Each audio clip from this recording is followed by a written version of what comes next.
बाबू सिंह सीना कहता बाड़ी पूजा करेंगे आम शेखिलु एकदम काली जाइए एईना जाऊना खंडगिरी जाऊँगी गोटे बाबा मान डाकी मो साथ जदि जी आपण मैंने आसतु बहुत प्रसिद्ध बाबा निष्ठापर बाबा प्राय 300 ରୁ 400 भाया बाबा पहुंची गले आउ 4-5 दिन भीतर भावुँ बोधे 1500-2000 बाबा आसी पहुंचे भारत वर्ष बाहर भी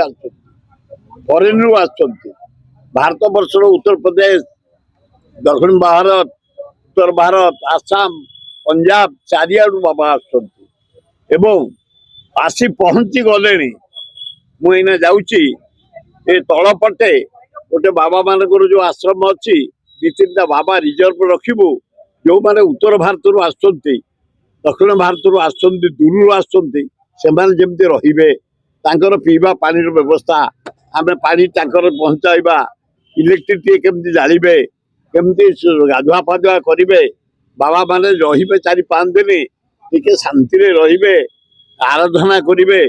पूजा करेंगे आरती करेंगे से आम सब तत्परता आज नुह मु 50-60 वर्ष बाबा मान को रखी से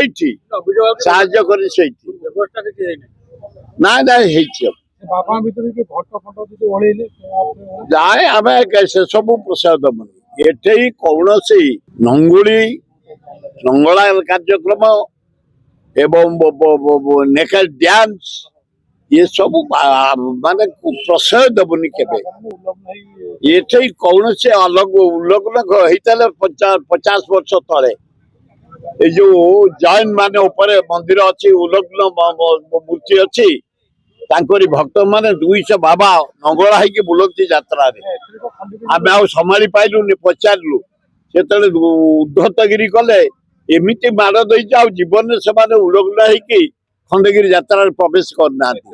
से बाबू सिंह सीना कहता बाड़ी पूजा करेंगे आम शेखिलु एकदम बाबू सिंह जाना दरकार से जन्म होता शेखिलु आम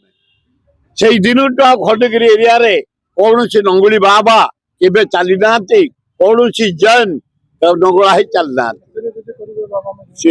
आहरी जबरदस्त दंड दिया परंपरा को बंचाई रखा पड़ो शरीर को घोड़े रखा पड़ो इज्जत को बंचाई रखा पड़ो ये भारत परंपरा ये ओडिशा परंपरा जगन्नाथ परंपरा एक नेकेर प्रश्न नहीं उल्लग्न प्रश्न नहीं